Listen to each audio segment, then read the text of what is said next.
Committee ने जब inquiry की तो उसमें यह कहा गया कि रिलायंस को जानबूझ के ज्यादा पॉइंट दिए गए और फिर इसके बाद जब दोबारा से रिलायंस का इवैल्यूएशन हुआ तो रिलायंस के पॉइंट्स कम हो गए। और मजे की बात तो यह है कि इस अनजान लेटर की वजह से सीबीआई एफआईआर फाइल कर देती है और रिलायंस को खाली हाथ तो जाना ही पड़ा, इसके साथ साथ चीटिंग के भी एलिगेशन का सामना करना पड़ा। उसमें पता लगा कि एक्चुअली अडानी ने सीक्रेटली बिडवेस्ट और एसीएसए से पहले ही डील कर ली थी। 6 एयरपोर्ट की बिडिंग स्टार्ट करने से पहले रूल्स को चेंज किया गया, लेकिन इसके बाद भी इस रूल को चेंज कर दिया जाता है कि कोई भी कंपनी कितने भी एयरपोर्ट ले सकती है। कंपनीज आती हैं लेकिन अडानी ग्रुप्स ऐसी बोली लगाता है कि कोई आसपास तक नहीं रहता। जो ज्यादा पैसे की बोली लगा के बिड जीती थी उसने वो नुकसान खुद उठा के गवर्नमेंट को पैसा नहीं दिया, बल्कि इन एयरपोर्ट पे पैसेंजर से ली जाने वाली फीस बढ़ाई।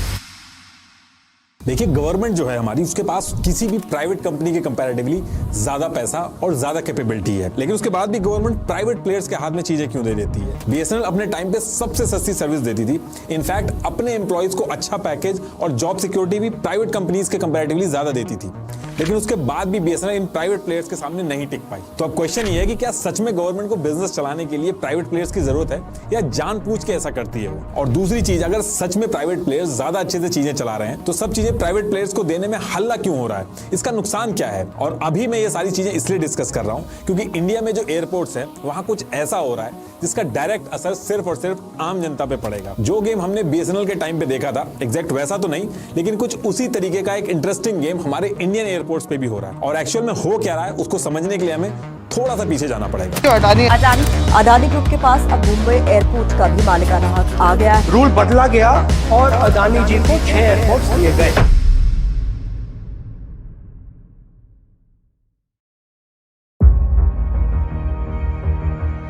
देखिए, इन सब चीजों की शुरुआत होती है 1999 में। 1999 से पहले इंडिया के सारे एयरपोर्ट्स को एयरपोर्ट्स अथॉरिटी ऑफ इंडिया यानी कि एएआई, जो कि एक स्टैट्यूटरी गवर्नमेंट बॉडी है, ये चलाती थी। कोई प्राइवेट कंपनी नहीं चलाती थी। लेकिन मई 1999 में पहली बार ये सोचा गया कि गवर्नमेंट तो इसको चला ही रही है, लेकिन इसको प्राइवेट कंपनीज को भी दे देना चाहिए ताकि थोड़ा मॉडर्नाइजेशन हो सके। लेकिन गवर्नमेंट जो है वो ऐसे किसी प्राइवेट प्लेयर को एयरपोर्ट उठा के नहीं दे सकती, क्योंकि एयरपोर्ट एक नेशनल सिक्योरिटी का भी मुद्दा है। तो गवर्नमेंट का इन्वॉल्वमेंट रहना बहुत ही जरूरी है इसमें। तो इस चीज से निपटने के लिए एक मॉडल बनाया गया ताकि गवर्नमेंट और प्राइवेट कंपनीज दोनों का इन्वॉल्वमेंट रहे। इस मॉडल का नाम था PPP, public private partnership model. तो अब ये पीपीपी मॉडल क्या है?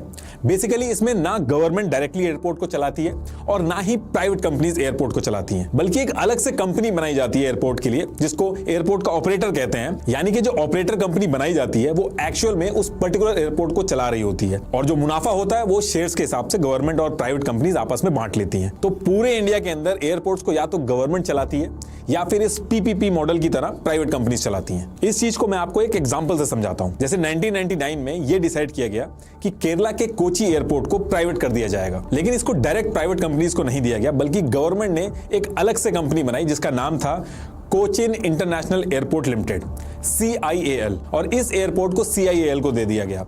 और ये जो ऑपरेटर कंपनी थी CIAL, इसके 33% शेयर्स गवर्नमेंट ने अपने पास रखे जो सबसे ज्यादा थे, और बाकी के जो बचे शेयर्स थे उनको प्राइवेट कंपनीज, सेंट्रल PSUs और छोटे इन्वेस्टर्स को दे दिया गया। ऐसे अगर मुंबई एयरपोर्ट के ऑपरेटर की बात करें तो इंटरनेशनल एयरपोर्ट लिमिटेड MIAL, इसमें 74% शेयर्स अडानी ग्रुप के पास है और 36% शेयर AAI यानी गवर्नमेंट के पास है। अभी इस मुंबई एयरपोर्ट में अडानी ग्रुप का नाम सुन के आप सोच रहे हो कि 74% शेयर इसने कैसे ले लिए, तो अभी सब समझाऊंगा मैं आपको। अच्छा, आगे बढ़ने से पहले एक चीज बता दूं कि पिछले कुछ महीनों में आप सब लोगों ने नोटिस किया होगा कि AI और चैट जीपीटी की बहुत बात हो रही है, क्योंकि हमारे टाइम की ये सबसे बड़ी टेक रेवोल्यूशन है। इनफैक्ट हम लोगों ने भी अपनी वीडियोस में इसका यूज करना स्टार्ट किया है। तो क्या आप जानना चाहते हैं कि आप AI और चैट जीपीटी कैसे सीख सकते हैं, वो भी बिल्कुल फ्री में? सो मैं आपको रिकमेंड करूंगा ग्रोथ स्कूल का 3 आवर पेड वर्कशॉप, जो ग्रोथ स्कूल के फाउंडर वैभव सिसिंती खुद होस्ट कर रहे हैं। ये वर्कशॉप मेरे पहले 1000 व्यूअर्स के लिए फ्री है। जी हाँ, बिल्कुल फ्री है ये। इस वर्कशॉप की मदद से आप सीख पाएंगे कि आप कैसे 10 लोगों का काम अकेले कर सकते हो और कैसे AI की हेल्प से अपना करियर अर्निंग पोटेंशियल बढ़ा सकते हैं। चाहे आप कोई भी वर्किंग प्रोफेशनल हो, जॉब करते हो, फाउंडर हो, फ्रीलांसर हो या क्रिएटर हो, ये वर्कशॉप आपको काफी मदद करेगी। Growth school real and practical skill सिखा के लोगों को टॉप 1% बनाने में हेल्प करता है, और 5 लाख से ज्यादा स्टूडेंट्स ने ऑलरेडी ग्रोथ स्कूल के कोर्सेज लिए हैं। ग्रोथ स्कूल हमेशा से इंडस्ट्री में सबसे पहले ब्रांड्स में से एक रह चुके हैं जो अपने लर्नर्स को नो कोड, Web3 और अब चैट जीपीटी जैसी टेक्नोलॉजी सिखा रहे हैं। कुणाल शाह, तन्मय भट्ट और सिकोया जैसे VCs ने इसमें इन्वेस्ट कर रखा है। तो जल्दी कीजिए, डिस्क्रिप्शन में जो लिंक दिया है उसको क्लिक कीजिए। बस पहले पहले 1000 लोगों के लिए ये वर्कशॉप फ्री है। तो टॉपिक पे वापस आते हैं। अब देखिए, जब ये पीपीपी मॉडल करके प्राइवेट कंपनीज को एयरपोर्ट के अंदर इन्वॉल्व किया गया तो लोगों के बहुत ही मिक्स रिएक्शन आने लगे। एक तबका जो इसके सपोर्ट में है वो कहता है कि एयरपोर्ट में प्राइवेट प्लेयर्स आएंगे और पैसा डालेंगे तो गवर्नमेंट का पैसा बचेगा और वो बचा हुआ पैसा गवर्नमेंट देश के किसी और काम में लगाएगी। और दूसरी चीज, प्राइवेट प्लेयर्स आते हैं तो उनको ज्यादा प्रॉफिट कमाने का लालच होता है, तो वो अलग अलग ट्रिक्स लगा के डिमांड और सर्विस दोनों बढ़ाएंगे और इससे टूरिज्म और जॉब्स क्रिएट होती है। वहीं दूसरा तबका जो इसके खिलाफ में है, उसका ये कहना है कि जब गवर्नमेंट के पास पैसे नहीं होते हैं और प्रोजेक्ट हैंडल करने की समझ नहीं होती है, तब वो अपनी जिम्मेदारी से भाग के प्राइवेट प्लेयर्स का मुंह देखती है। और प्राइवेटाइजेशन होने से लोगों के लिए हर चीज महंगी तो होती है, एम्प्लॉयज की जॉब स्टेबिलिटी भी सफर करती है। और इसके साथ साथ एयरपोर्ट एक नेशनल सिक्योरिटी का भी इशू है। तो इस तबके का मानना है कि प्राइवेट प्लेयर्स को इन्वॉल्व होना ही नहीं चाहिए, क्योंकि ऐसे में फॉरेन कंपनीज भी चाहें तो डायरेक्टली या इनडायरेक्टली आपके एयरपोर्ट के ऑपरेशंस में इंटरफेयर कर सकती है। मैं कहना क्या चाह रहा हूं, आपको दिल्ली और मुंबई के एयरपोर्ट का एग्जांपल लेकर समझाता हूं। दिल्ली एयरपोर्ट का जो एरिया है वो इंडियन एयरफोर्स, बीएसएफ, इन सबका ऑपरेशनल एरिया है। ऐसे ही बॉम्बे एयरपोर्ट को oil and natural gas commission ONGC और मिनिस्ट्री ऑफ डिफेंस भी यूज करते हैं। ऐसे में कोई बाहरी ताकत फॉरेन कंपनीज के थ्रू चाहे तो बहुत बड़ा डैमेज कर सकती है। और नेशनल सिक्योरिटी के साथ साथ इसमें एक चीज और कही जाती है जो इसके अगेंस्ट में है। उनका ये मानना है कि जो पूरा प्राइवेटाइजेशन है, ये पूरा प्रोसेस अनफेयर है, क्योंकि एयरपोर्ट के लिए जो आम जनता से जमीन ली जाती है वो सरकार लेती है, और जब पब्लिक गुड्स की बात होती है तो सरकार को एक फिक्स रेट में जमीन देना लोगों की मजबूरी होती है। तो जब सरकारी तरीके से जमीन लेके आप एयरपोर्ट बना रहे हो और फिर लास्ट में जाके प्राइवेट प्लेयर्स को दे रहे हो, तो ये लोगों के साथ धोखा हुआ। ये सारा डिस्कशन तो चल ही रहा है, लेकिन उससे भी ज्यादा बड़ा मुद्दा इंडिया के अंदर ये चल रहा है, जिसको लेके पार्लियामेंट तक में घंटों बहस हुई कि पीपीपी मॉडल के थ्रू अडानी ग्रुप को जिस तरीके से इन्वॉल्व किया गया वो गलत है, इसमें गलत तरीके से रूल्स चेंज किए गए, और अडानी ग्रुप जिसको एयरपोर्ट का बिल्कुल भी एक्सपीरियंस नहीं है, उसके पास 7-7 एयरपोर्ट चले गए और बाकी कंपनीज जो थी वो मुंह देखती रह गई। देखिए, 1999 में कोची एयरपोर्ट को प्राइवेट हाथों में पहली बार दिया गया था।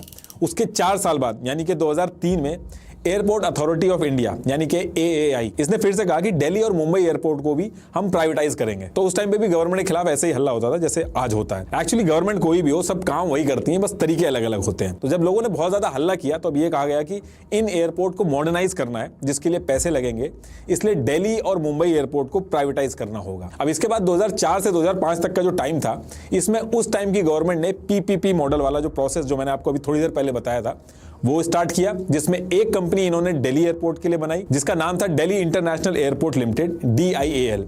दूसरी इन्होंने मुंबई के लिए बनाई जिसका नाम था मुंबई इंटरनेशनल एयरपोर्ट लिमिटेड यानी कि MIAL। 26% का हिस्सा AAI ने अपने पास रखा और बाकी का बचा हुआ जो 74% हिस्सा था वो इन्होंने डिसाइड किया कि ये प्राइवेट प्लेयर्स को देंगे। और इसके लिए इन्होंने 2006 में कंपनीज को बुलाया और एक बिडिंग सिस्टम स्टार्ट करवाया, जिसमें दिल्ली के एयरपोर्ट की बिडिंग के लिए ये कंपनीज आई और मुंबई के एयरपोर्ट की बिडिंग के लिए ये कंपनीज आई। इस बिडिंग में 3 क्राइटेरिया रखे गए थे: management capability, development capability, financial capability, जिनके बेसिस पे ये डिसाइड होना था कि एयरपोर्ट किस प्राइवेट कंपनी को मिलेंगे। ये जो रिलायंस के सामने फाइनेंशियल कैपेबिलिटी वाले सेक्शन में 49.99 लिखा है, इसका मतलब ये हुआ कि रिलायंस ने इस बिडिंग प्रोसेस में ये कहा है कि एयरपोर्ट से कमाया गया रेवेन्यू का इतना % हिस्सा गवर्नमेंट को देगी। तो ये बहुत ही इंपॉर्टेंट फैक्टर था, जिसमें आप देख भी रहे हैं कि रिलायंस ने सबसे ज्यादा हिस्सा देने का ऑफर किया। इसके बाद मैनेजमेंट और डेवलपमेंट कैपेबिलिटी के भी पॉइंट सिस्टम थे, जिसमें अलग अलग चीजें देख के पॉइंट्स देने थे। इसमें भी रिलायंस ने काफी अच्छा परफॉर्म किया और दिल्ली एयरपोर्ट की बिडिंग रिलायंस जीत गई।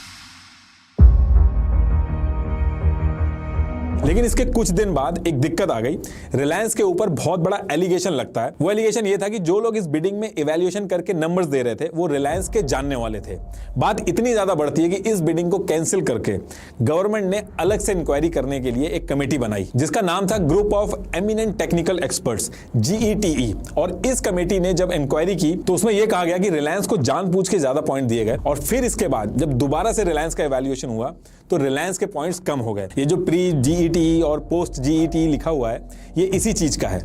प्री में रिलायंस के पॉइंट्स ज्यादा थे, लेकिन पोस्ट में जब इंक्वायरी हुई तो रिलायंस के पॉइंट्स कम हो गए और इसके बाद GMR फ्रैफोर्ड को दिल्ली का एयरपोर्ट दे दिया गया।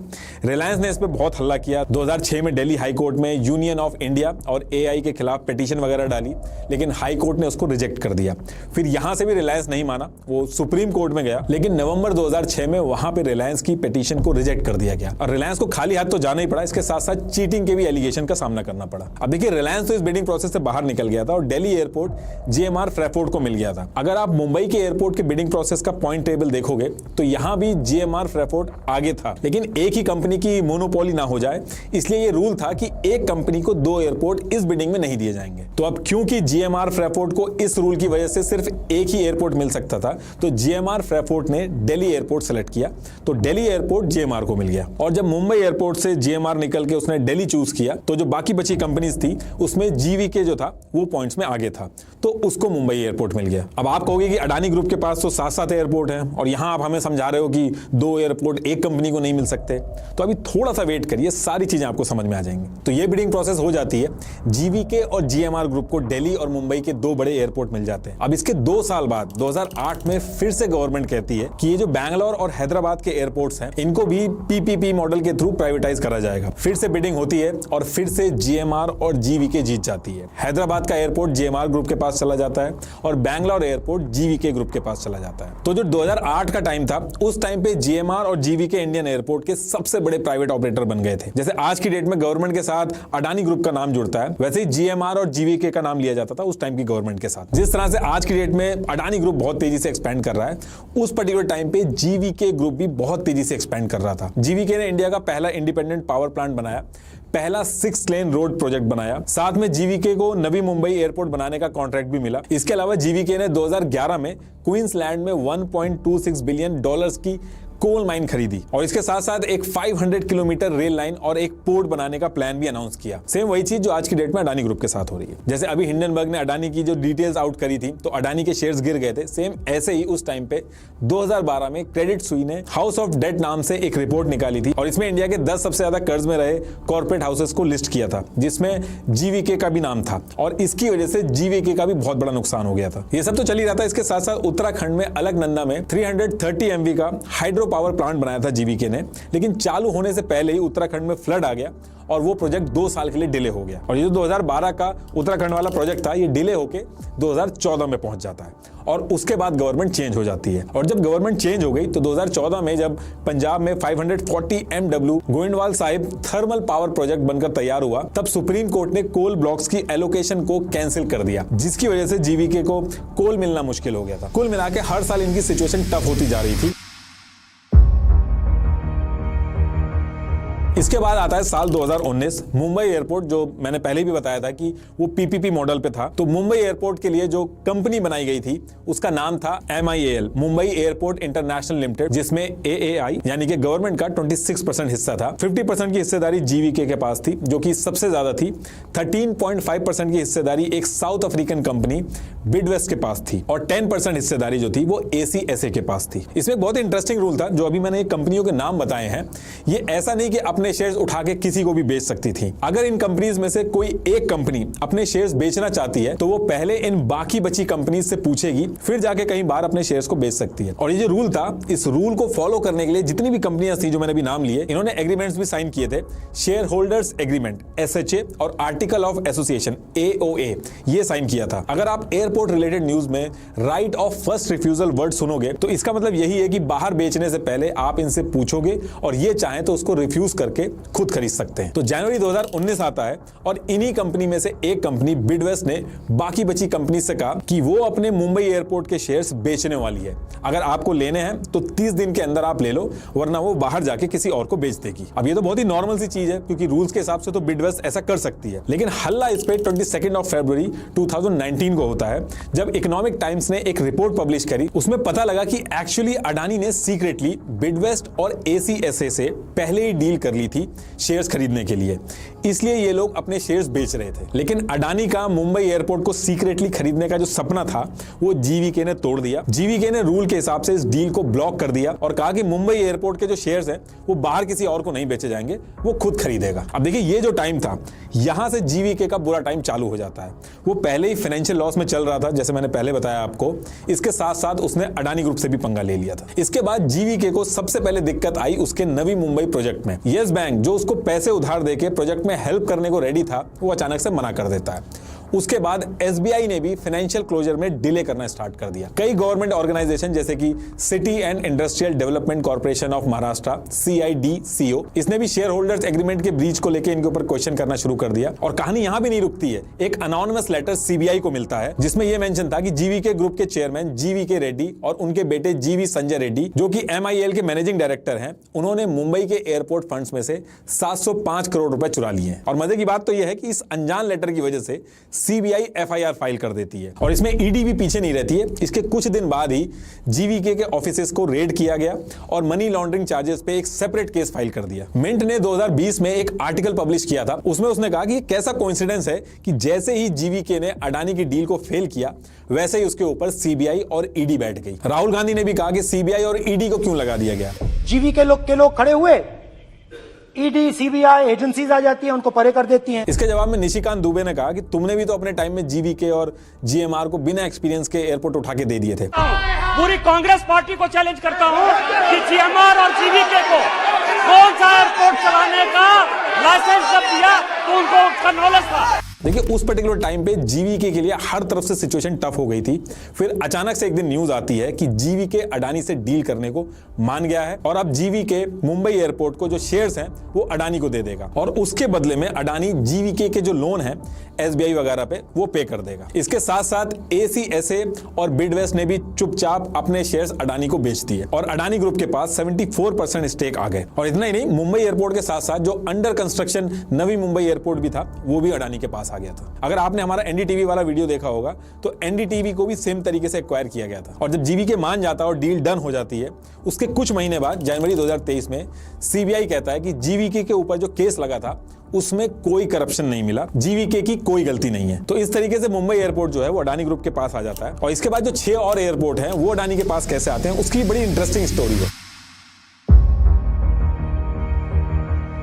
देखिए जिस वीक में मुंबई एयरपोर्ट अडानी ग्रुप के पास जाता है उसके नेक्स्ट वीक में एक न्यूज आती है जिसमें civil aviation minister Hardeep Puri ji कहते हैं कि मैं अपने दिल से कह सकता हूं कि सरकार को एयरपोर्ट और एयरलाइंस नहीं चलानी चाहिए, ये सारी चीजें प्राइवेट प्लेयर्स को दे देनी चाहिए। और ये स्टेटमेंट जब आई थी तो उससे लगने लगा था कि आगे और भी एयरपोर्ट जो है उनको प्राइवेटाइज किया जाएगा। और लोगों के असम्पशन सही निकले क्योंकि उसके कुछ दिन बाद गवर्नमेंट ने अनाउंस किया कि गवर्नमेंट अपने 6 और एयरपोर्ट जिसमें अहमदाबाद, गुवाहाटी, जयपुर, लखनऊ, मैंगलोर और तिरुवनंतपुरम थे उनको भी PPP मॉडल के थ्रू प्राइवेटाइज करेगी। इस अनाउंसमेंट के बाद 6 एयरपोर्ट्स की बिडिंग स्टार्ट होती है और इस 6 एयरपोर्ट की जो बिडिंग होती है इसमें सारे के सारे यानी 6 के 6 एयरपोर्ट अडानी ग्रुप जीत जाता है। बाकी मुंबई वाला एयरपोर्ट पहले से ही था तो अडानी ग्रुप के पास टोटल 8 में से 7 एयरपोर्ट अडानी ग्रुप के पास पहुंच जाते हैं। अब आप कहोगे कि अडानी ग्रुप तो रूल्स के हिसाब से बिडिंग प्रोसेस में बैठने के लिए एलिजिबल ही नहीं था क्योंकि इनको एयरपोर्ट्स वगैरह चलाने का एक्सपीरियंस नहीं है। तो देखिए ये 6 एयरपोर्ट की बिडिंग स्टार्ट करने से पहले रूल्स को चेंज किया गया।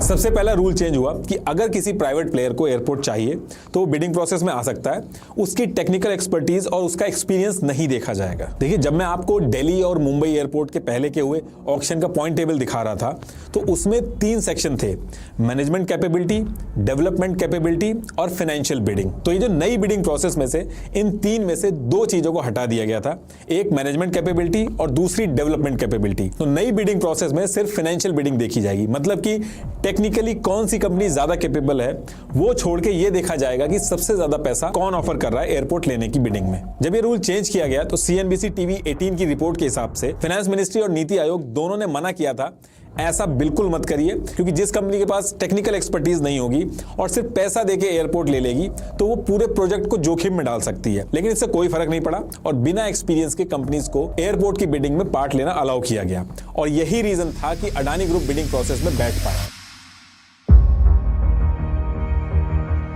दूसरा रूल ये चेंज किया गया कि एक कंपनी 2 से ज्यादा एयरपोर्ट ले सकती है। अभी थोड़ी देर पहले हमने डिस्कस किया था कि जब दिल्ली और मुंबई एयरपोर्ट में GMR दोनों बिडिंग में आगे था तो उसको मजबूरी में एक एयरपोर्ट छोड़ना पड़ा क्योंकि रूल्स के हिसाब से उस पर्टिकुलर बिडिंग में एक कंपनी को 2 एयरपोर्ट नहीं दिए जा रहे थे क्योंकि दोनों बड़े एयरपोर्ट एक ही कंपनी के पास चले जाएंगे तो कंपटीशन खत्म हो जाएगा। और इस तरीके के रूल्स जो है गवर्नमेंट है वो टाइम टू टाइम करती रहती है। जैसे जब दिल्ली में जब इलेक्ट्रिसिटी को प्राइवेट हाथों में दिया गया था तो दिल्ली को अलग अलग जोन में डिवाइड करके 2 अलग कंपनियों को दिया गया था ताकि मोनोपोली ना हो। और अगर एयरपोर्ट की भी बात करें तो अगर ज्यादा से ज्यादा एयरपोर्ट एक ही कंपनी के पास जाएंगे तो कुछ दिक्कत हो जाती है कंपनी में, तो सारे एयरपोर्ट रिस्क पे आ जाते हैं। एयरपोर्ट अथॉरिटी एम्प्लॉइज यूनियन के पास जो डॉक्यूमेंट है उसमें यह कहा गया कि जब एक कंपनी को मल्टीपल एयरपोर्ट्स देने की बात की गई थी तो मिनिस्ट्री ऑफ फाइनेंस के डिपार्टमेंट ऑफ इकोनॉमिक अफेयर्स यानी कि DEA इसने इसके लिए साफ मना कर दिया था। और इसके साथ ही DEA ने दिसंबर 2018 में एक अप्रेजल नोट में भी कहा था कि एक बिडर को 2 से ज्यादा एयरपोर्ट नहीं मिलने चाहिए और अगर ऐसा नहीं किया गया तो मोनोपोली होगी और एयरपोर्ट्स रिस्क पे आ जाएंगे। लेकिन इसके बाद भी इस रूल को चेंज कर दिया जाता है कि कोई भी कंपनी कितने भी एयरपोर्ट ले सकती है और अगर ये रूल चेंज नहीं होता तो अडानी को 6 एयरपोर्ट नहीं मिलते। अब तीसरा रूल ये चेंज किया गया कि अब कंपनीज को गवर्नमेंट के साथ रेवेन्यू शेयर करने की जरूरत नहीं है, बल्कि उसकी जगह पे पर पैसेंजर फीस ली जाएगी। मतलब कि एयरपोर्ट पे हर पैसेंजर की एक फीस डिसाइड कर दो, तुम कमाओ चाहे ना कमाओ, हर पैसेंजर जो एयरपोर्ट पे आएगा उसकी फीस फिक्स होगी और जो सबसे ज्यादा पर पैसेंजर फीस देगा बिडिंग प्रोसेस के अंदर वो जीत जाएगा बिडिंग। तो अब आप कहोगे कि इसमें क्या दिक्कत हो गई, तो देखिए इसके पीछे भी बहुत इंटरेस्टिंग स्टोरी है। देखिए जब दिल्ली और मुंबई के एयरपोर्ट की बिडिंग प्रोसेस हम डिस्कस कर रहे थे तो उसमें मैंने रिलायंस वाले सेक्शन के सामने एक चीज मेंशन की थी कि 45.99% रेवेन्यू हिस्सा रिलायंस देने को रेडी था, जो कि बहुत ही ज्यादा था और उसी के बेसिस पे डिसाइड हुआ था कि कौन बिड जीतेगा। देखिए अगर आप हमारे चैनल के रेगुलर व्यूअर्स होंगे तो आपने हमारी हाउ एयरपोर्ट्स अर्न मनी ये वाली वीडियो देखी होगी कि एयरपोर्ट 2 तरीके से पैसे कमाता है। एक तो वो पैसेंजर से पैसा लेता है टिकट वगैरह से, दूसरा वो एयरपोर्ट की दुकानों वगैरह से रेंट पे, लाउंज और पार्किंग वगैरह रेंट पे देता है और एडवर्टाइजिंग से लेता है। तो जब पर पैसेंजर के हिसाब से गवर्नमेंट को पैसा दिया जाएगा तो उसमें एक दिक्कत है, अगर पैसेंजर्स कम आए, जैसे कोविड में पैसेंजर्स कम हो गए थे तो गवर्नमेंट को कम पैसा जाएगा, लेकिन एयरपोर्ट की शॉप्स वगैरह से रेंट वगैरह तो हर सिचुएशन में ही आता है, तो वो सारी चीजें जो है वो प्राइवेट कंपनी की जेब में जाएगा। तो ये घाटे का सौदा हुआ गवर्नमेंट के लिए और यही रीजन था कि DEA और नीति आयोग इस पैसेंजर फी वाले मॉडल के अगेंस्ट में थे। नीति आयोग ने एक नोट में लिखा कि इससे पहले जो प्रॉफिट था वो गवर्नमेंट और प्राइवेट कंपनी के बीच में बांट लिया जाता था, उससे गवर्नमेंट को ज्यादा फायदा था। इससे पहले वाले मॉडल में अगर एयरपोर्ट कमाता था तो गवर्नमेंट भी कमाती थी, लेकिन पर पैसेंजर फी वाला जो मॉडल है इसमें यह भी हो सकता है कि एयरपोर्ट कमाए और गवर्नमेंट ना कमाए। जैसे कोविड वाली सिचुएशन हो गई थी तो उसमें पैसेंजर्स कम आ रहे थे लेकिन मुनाफा तब भी हो रहा था कंपनीज को। लेकिन इसके बाद भी रूल्स चेंज हुए और हर जगह हल्ला हुआ, पार्लियामेंट में हल्ला हुआ, मीडिया वगैरह ने भी क्वेश्चन उठाए। बहुत हल्ला होने के बाद गवर्नमेंट ने इस पर रिप्लाई किया। जो भी रूल चेंज किए उसके पीछे क्या स्टोरी थी वो बताई उन्होंने। गवर्नमेंट ने कहा कि अगर हम नई कंपनीज को आगे नहीं आने देंगे तो एयरपोर्ट बिजनेस में एक्सपीरियंस वाली बहुत ही कम कंपनीज हैं, खाली 6 कंपनीज हैं। अगर हम बार बार सिर्फ उन्हीं कंपनीज को बिडिंग में बैठाएंगे तो उनकी मोनोपोली हो जाएगी। दूसरा उन्होंने कहा कि एक प्राइवेट कंपनी को मल्टीपल एयरपोर्ट देने वाला रूल इसलिए लाया गया क्योंकि पहले एयरपोर्ट्स कम थे, आज की डेट में 100 से ज्यादा एयरपोर्ट हैं इंडिया में। अगर ये रूल रहेगा तो डिमांड के हिसाब से उतनी प्राइवेट कंपनी है ही नहीं, तो मजबूरी थी ये रूल चेंज करने की। पर पैसेंजर फी वाला जो इशू था उस पर गवर्नमेंट ने यह कहा कि कंपनीज अपना रेवेन्यू कम दिखाती हैं तो इससे नुकसान होता है, इसलिए पर पैसेंजर वाला मॉडल जो है वो ज्यादा इफेक्टिव है, इसलिए उसको लाया गया। तो ये सारे क्लैरिफिकेशन देने के बाद रूल्स चेंज होते हैं और उसके बाद आता है बिडिंग प्रोसेस वाला दिन। कंपनीज आती हैं लेकिन अडानी ग्रुप्स ऐसी बोली लगाता है कि कोई आसपास तक नहीं रहता है। ये देखिए अहमदाबाद, जयपुर, लखनऊ 6 के 6 एयरपोर्ट में अडानी ग्रुप की बिडिंग के आसपास भी नहीं है कोई। जहां मैंगलोर एयरपोर्ट के लिए 45 रुपीज पर पैसेंजर की बोली लगी, वहां अडानी ग्रुप ने 115 रुपए पर पैसेंजर की बोली लगाई और यही रीजन था एक तरफा 6 के 6 एयरपोर्ट अडानी ग्रुप जीत जाता है।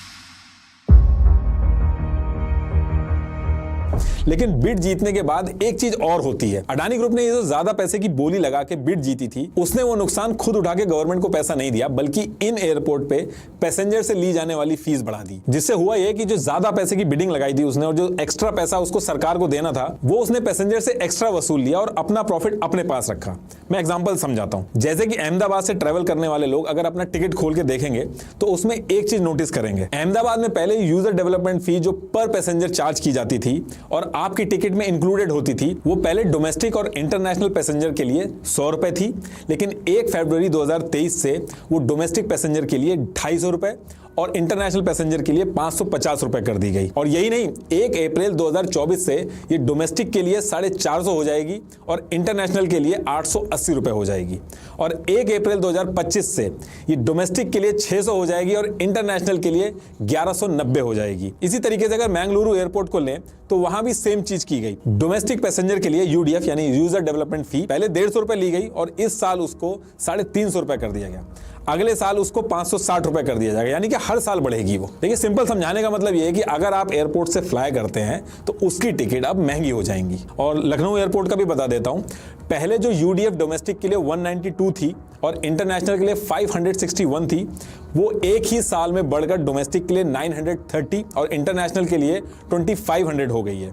यानी कि एक साल में 4 से 5 गुना यूडीएफ बढ़ा दी गई है। इसके अलावा अडानी ग्रुप के जो एयरपोर्ट्स हैं वहां पे जो लैंडिंग और पार्किंग चार्जेस को लेकर जो इशू चल रहा है वो एक अलग मुद्दा है, उसको किसी और वीडियो में डिस्कस करेंगे। तो देखिए, ऊपर खेल कुछ भी हो रहा हो और गवर्नमेंट कोई सी भी हो, प्रोसेस सबका सेम है कि आखिरी में पैसा जो है वो आम आदमी की जेब से जाता है। इसमें कुछ लोग अपनी अपनी पॉलिटिकल पार्टी की तरफदारी भी करेंगे कि इस टाइम पे ये हो रहा है, पहले ये हो रहा था। देखिए, कोई भी हो, कोई भी गवर्नमेंट हो, आप ईयर देख लीजिएगा शुरू से लेकर आखिरी तक, कोई भी गवर्नमेंट हो, सबने सेम काम किया है। पहले कंपनी कोई दूसरी थी, इस समय कंपनी कोई और है। अभी करंट सिचुएशन की बात करें तो जीएमआर ग्रुप जो है वो लीड कर रहा है इंडियन एयरपोर्ट्स में। इसके पास 34.13% इंटरनेशनल ट्रैफिक है और 29.27% डोमेस्टिक ट्रैफिक है। लेकिन आने वाले टाइम में अडानी ग्रुप इनको पीछे छोड़ देगा, और ऐसा मैं क्यों कह रहा हूं वो भी समझाता हूं। गवर्नमेंट ने अब प्राइवेटाइजेशन के लिए अगले राउंड ऑफ एयरपोर्ट्स को तैयार कर लिया है। इसमें अमृतसर, वाराणसी, भुवनेश्वर, तिरुचिरापल्ली और रायपुर जैसे एयरपोर्ट हैं। ये एयरपोर्ट इंटरनेशनल ट्रैफिक का 4% और डोमेस्टिक ट्रैफिक का 5% अकाउंट करते हैं। अगर अडानी ग्रुप बिडिंग में ये सारे एयरपोर्ट जीत जाता है तो अडानी ग्रुप के पास जीएमआर से ज्यादा पैसेंजर्स होंगे। इसके अलावा गवर्नमेंट का प्लान है कि अगले कुछ साल में 50 एयरपोर्ट्स को और प्राइवेटाइज किया जाएगा जिनको गवर्नमेंट चलाती है। अगर अडानी ग्रुप ये सारे एयरपोर्ट्स की भी बिडिंग जीत जाता है तो इंडिया के एयरपोर्ट स्पेस में एक मोनोपोली भी हो सकती है। जो माहौल है उससे लग रहा है कि अडानी ग्रुप आगे की बिड जीत जाएगा।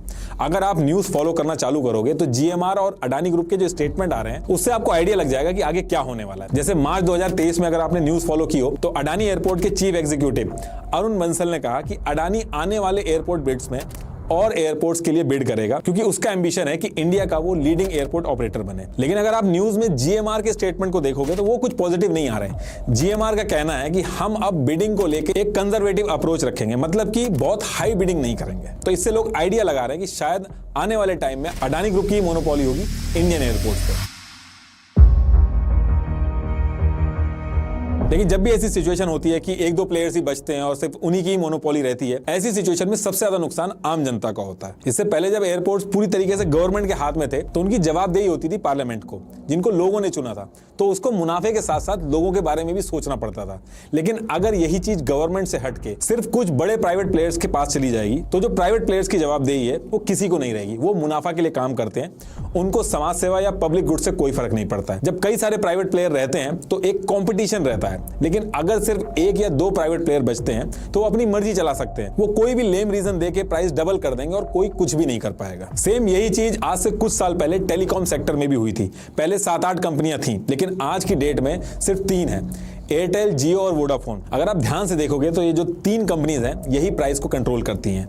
गवर्नमेंट कुछ नहीं कर पाती है। जैसे नवंबर 2021 में सभी कंपनियों ने अपने 4G का जो प्राइस था वो 20% बढ़ा दिया था। पहले एयरटेल ने प्राइस बढ़ाया, फिर वोडाफोन ने बढ़ाया और फिर जियो ने बढ़ाया। अगर इन तीनों कंपनीज में से सिर्फ एक कंपनी पैसा बढ़ाती तो उसको नुकसान होता, पब्लिक बाकी ऑपरेटर्स के पास चली जाती। लेकिन इनको पता था कि अगर तीनों ही प्लेयर्स पैसा बढ़ाएंगे, एक साथ बढ़ाएंगे, तो कस्टमर की मजबूरी बन जाएगी, उसको देना पड़ेगा, वो कुछ नहीं कर पाएगा। इसी तरीके की जो सिचुएशन है वो एयरपोर्ट में भी हो सकती है अगर अडानी और जीएमआर जैसे 2-3 बड़े प्लेयर ही एयरपोर्ट स्पेस में रह जाएंगे तो। Thank you.